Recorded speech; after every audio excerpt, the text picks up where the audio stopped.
আসসালামু আলাইকুম। আসলে অনেকে মনে করতেছেন আমি সুস্থ আছি, আমি লাইভে আসতে বাধ্য হয়েছি। সেই জন্য আজকে প্রায় এক সপ্তাহ আমার ঠান্ডা লেগেছে, কি হয়েছে না হয়েছে আমি জানি না। অনেক ওষুধ খেয়েছি,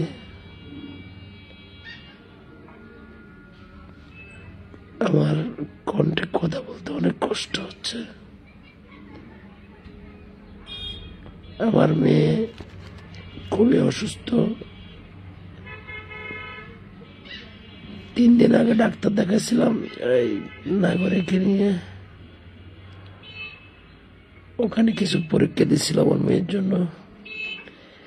3 দিন ভালো ছিল, কালকের থেকে আবার শুরু হয়েছে। আমার তো প্রায় এক সপ্তাহের উপরে। যারা নিউজ চ্যানেল বিশেষ করে ফেসবুক পেজ, ইউটিউব চালায়, তারা কিন্তু দৈনিক একটা করে ভিডিও বা 2টা করে ভিডিও ছাড়ে। হয়তো আমি ছাড়তে পারতেছি না এখন, আজকে এক সপ্তাহের উপরে। আমার গলার অবস্থা খুবই খারাপ। অনেকে হয়তো বিশ্বাস করতেছেন না, তো ভাই বন্ধু সবাই একটু দোয়া করবেন আমার জন্য। মানে আমার কেন যেরকম হয়ে গেছে হঠাৎ করে, এটা বুঝতে পারতেছি না। ওষুধ ভরে অনেক খেয়েছে, ডাক্তার দেখাচ্ছে, তারপরও ক্লিয়ার হচ্ছে না।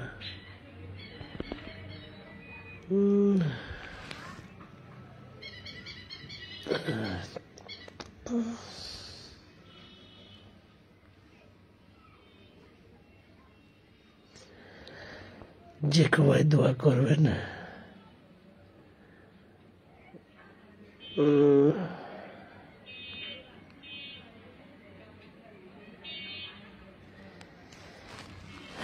এটা ভিডিও ঠিক আছে না? আমার আত্মীয় স্বজন অনেকে বলতেছে আমি ডেলি নাকি ভিডিও ছাড়ি। আমি তো সুস্থ, এই জন্য কথাটা লিখছিলাম, মাইন্ড করবেন না। আমার গলার অবস্থা খুব খারাপ। আজকে এক সপ্তাহের উপরে। আমি এক সপ্তাহ আগে ঢাকা গিয়েছিলাম, ওখান থেকে আসার পরে আমার এই অবস্থা। সুস্থ কামনা করছি। এটা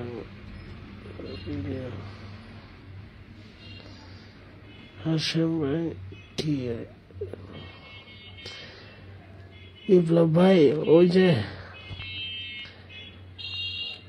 বুঝতেছি না, আমি অনেক কিছু খাচ্ছি ভাই, ডাক্তারের ওষুধে চলতেছে। আমার কণ্ঠের অবস্থা খারাপ আর কি। হ্যাঁ, তো আসলে সবার দোয়া চাই। এই জগতে তো অনেক প্রকার মানুষ আছে, বুঝেন নাই? এক একজন এক একটা বুঝে, কাকে কি বলবো। আমি না, শুধু আমার মেয়ের অবস্থা খুবই খারাপ। ওর একটা মেয়ে, ওর সম্ভবত ডেঙ্গু হয়েছে। আজকে রিপোর্ট আসবে, ডাক্তার বলছে, দেখে বলছে এটা ডেঙ্গু রোগ। নাগরিকের ট্রিটমেন্ট চলতেছে। তো আমি তো জানি না, আগে অনেকগুলো ভিডিও ছাড়তাম, ডেলি 2-3টে ভিডিও ছাড়তাম, কিন্তু এখন কোথাও যাইতেও পারতেছি না, ভিডিও ছাড়তে পারতেছি না। কারণ ভিডিও না ছাড়লে যে চ্যানেলটা বসে যায়, চ্যানেল থাকে না আস্তে আস্তে। এই জায়গা তানজিলা মিডিয়ার পেজটি এখন কিন্তু লাল হয়ে গেছে একদম। তা আমার অনেক আত্মীয় স্বজনে বলে আমি সুস্থ। এই বিষয়টা দেখার জন্য আমি আপনাদেরকে একটু লাইভে নিয়ে আসলাম।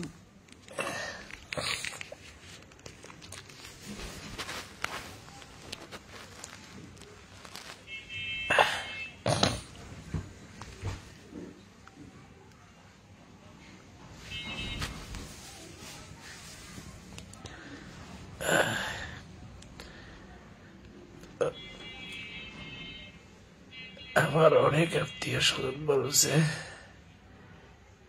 আমি সুস্থ, কিন্তু আসলে সুস্থ আছি, কারণ আল্লাহ তো বাঁচিয়ে রাখছে এখনো পর্যন্ত। আল্লাহ তোমার লাখ শুক্রিয়া। তো চ্যানেলটা চালাইতে হলে তো ভিডিও ছাড়তে হয়, বুঝেন নাই? আগের কিছু ভিডিও ছিল এগুলো ছাড়ি মাঝে মধ্যে একটা দুটো করে। একটা সপ্তাহ আমি কথা বলতে পারতেছি না, একটা সপ্তাহের উপরে। ওটার চেয়ে বেশি আমি যদি বোবা হয়ে যাই আমার কোনো দুঃখ নেই, কিন্তু আমার মেয়েটা যে অসুস্থ বেশি, এটার জন্য আমার বেশি দুঃখ কষ্ট।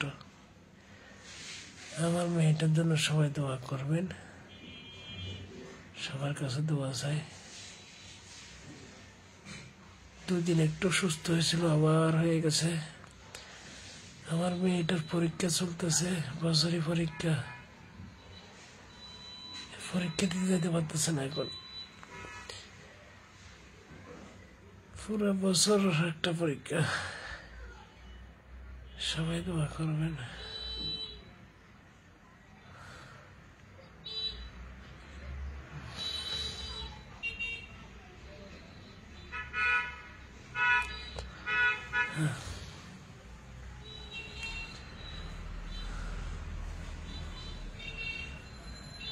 যাই হোক, সবাই ভালো থাকবেন, সুস্থ থাকবেন। আমি লাইভটা করার একটাই উদ্দেশ্য, আমার অনেক আত্মীয় স্বজনে বলেছে নাকি আমি সুস্থ। আমি ঢাকায় আছি, আমি ঢাকা গিয়েছি আজ থেকে প্রায় 11-12 দিন আগে। আমি বাসায় আছি, এটা ক্লিয়ার করার জন্য একটু লাইভে আসলাম। তা আমার আত্মীয় স্বজনরা আমাকে যারাই যায় কিছু বলছে, তাদেরকে দেখানোর জন্য আমি একটু লাইভে আসছি। ভিডিও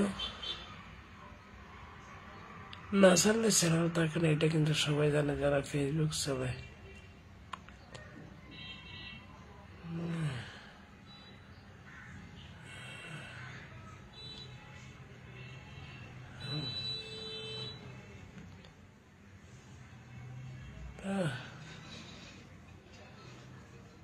দোয়া করবেন জিয়া ভাই।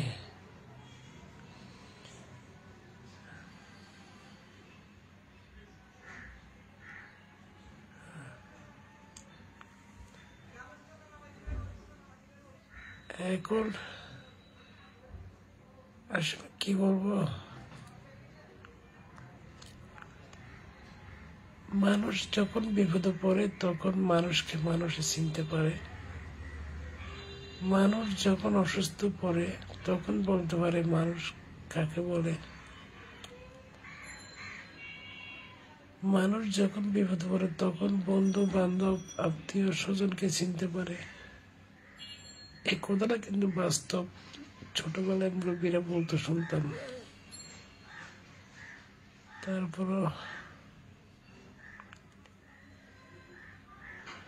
বলতে মন চায় না, বলতেছে। যাই হোক, যারা দেখতেছেন সবাই দোয়া করেন আমার জন্য।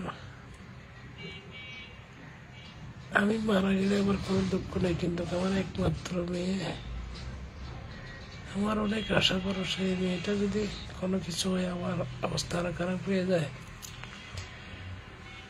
আরো খারাপ হয়ে যায়। আমার কণ্ঠ ঠিক থাকতো, আমি রাস্তাঘাটে গিয়ে ছেলে ভিডিও একটা করে ছাড়তে পারতাম, কিন্তু এখন আমার কন্টেন্ট নেমে দেয়, কোনো কন্টেন্ট ছাড়তে পারতেছি না। যারা ইউটিউব চালান, ফেসবুক পেজ চালান, তারা অবশ্যই জানেন কন্টেন্ট না ছাড়লে, ভিডিও না ছাড়লে পেজটা থাকে না। তো আমার অনেক আত্মীয় স্বজনে বলে নাকি আমি সুস্থ বা আমি ঢাকায় আছি, এই জন্য একটু লাইভে আসলাম আমার বাসা থেকে। হ্যাঁ, বিশ্বাস হচ্ছে না, বিদায় আসছি। যাই হোক, সবাই দোয়া করবেন, আল্লাহ সবাইকে বোঝার তৌফিক দান করুক। আর আপনাদের দোয়া যেন আমি সুস্থ হই, আমার সাথে যেন আমি সুস্থ হয়, এই দোয়াই করবেন। সবাই ভালো থাকবেন। আল্লাহ হাফেজ।